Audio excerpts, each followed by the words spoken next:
How people lived before air conditioning. Before air conditioning, summer was not just something people waited out on a calendar. It was a problem built into the walls, the windows, the streets, the clothes people wore, the food they cooked, and even the hour they chose to sleep. People did not simply put up with the heat. They designed their lives around it.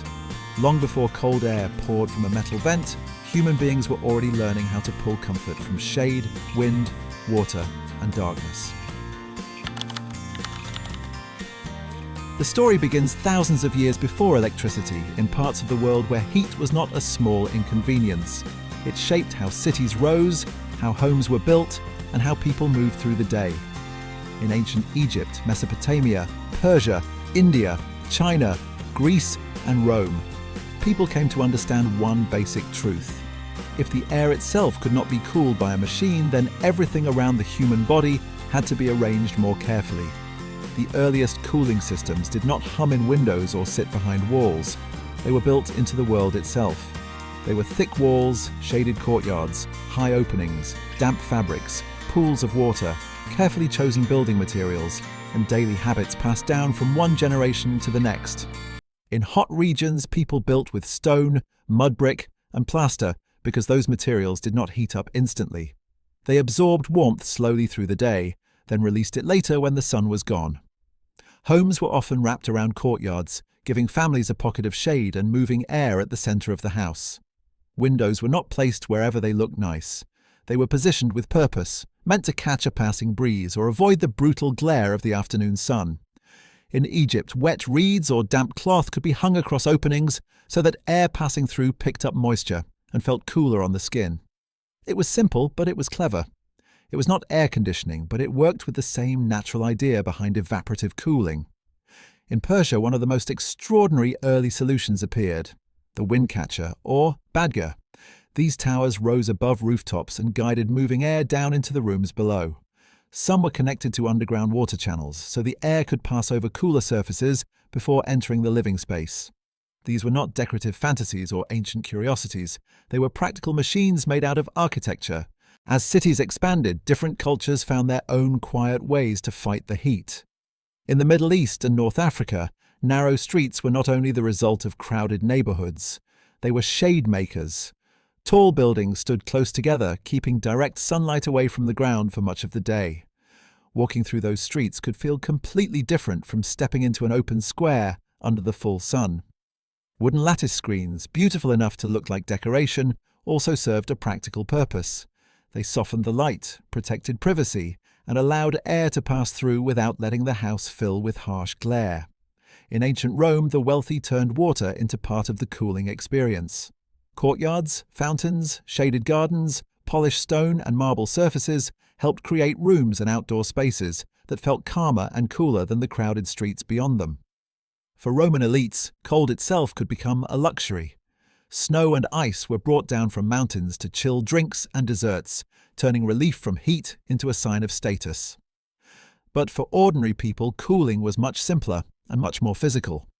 Find shade, wear loose clothing, visit public baths, rest at the right time, and avoid the worst part of the day whenever possible.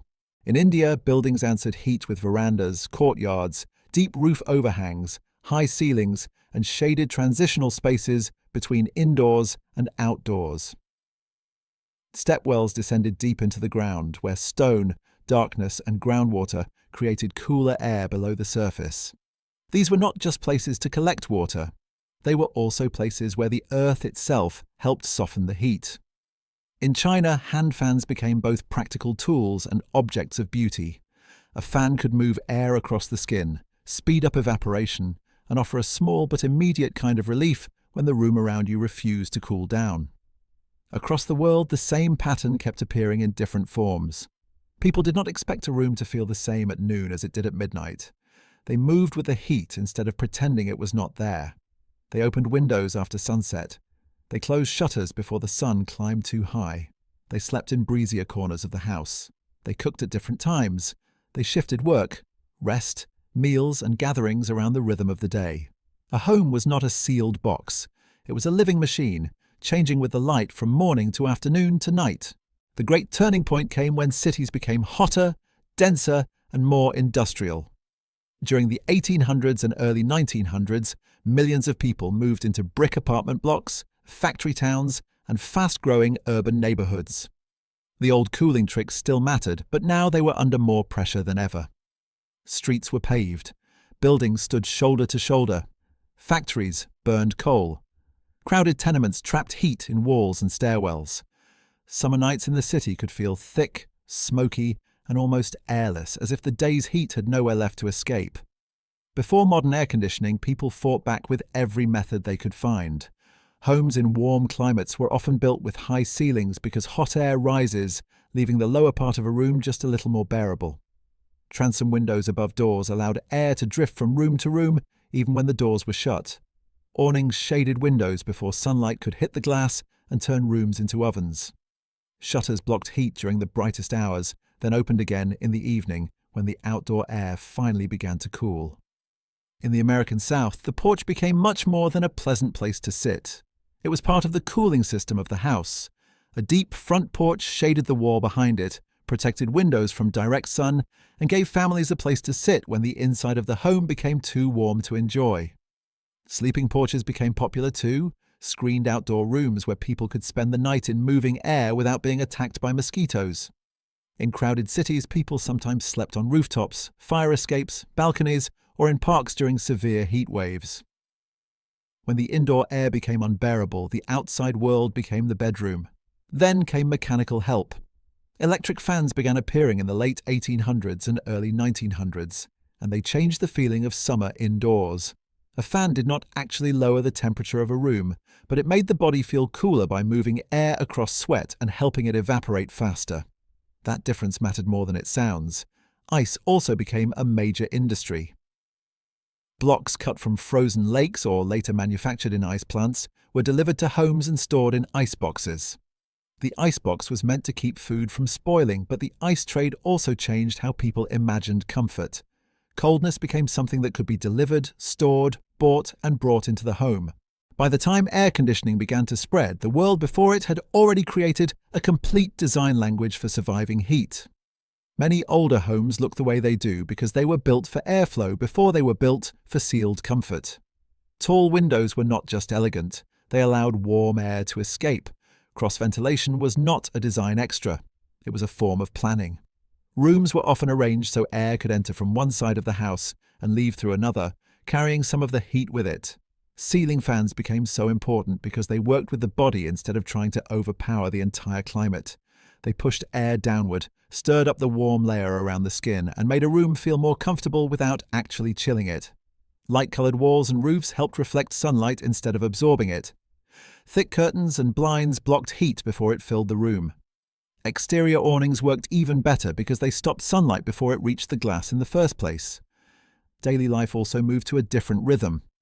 In hot regions, people often avoided the hardest work during the worst part of the afternoon. Meals could be lighter because heavy cooking made houses hotter and bodies feel slower.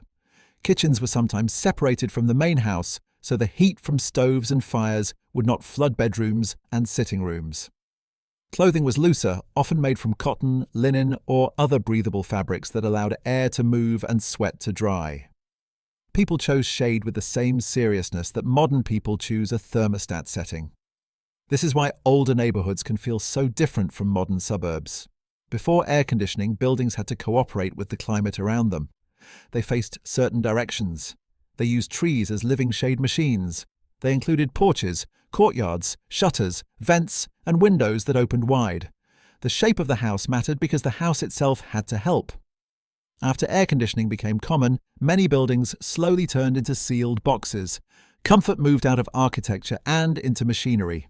Some of the strangest details are hiding in objects and habits that now seem ordinary.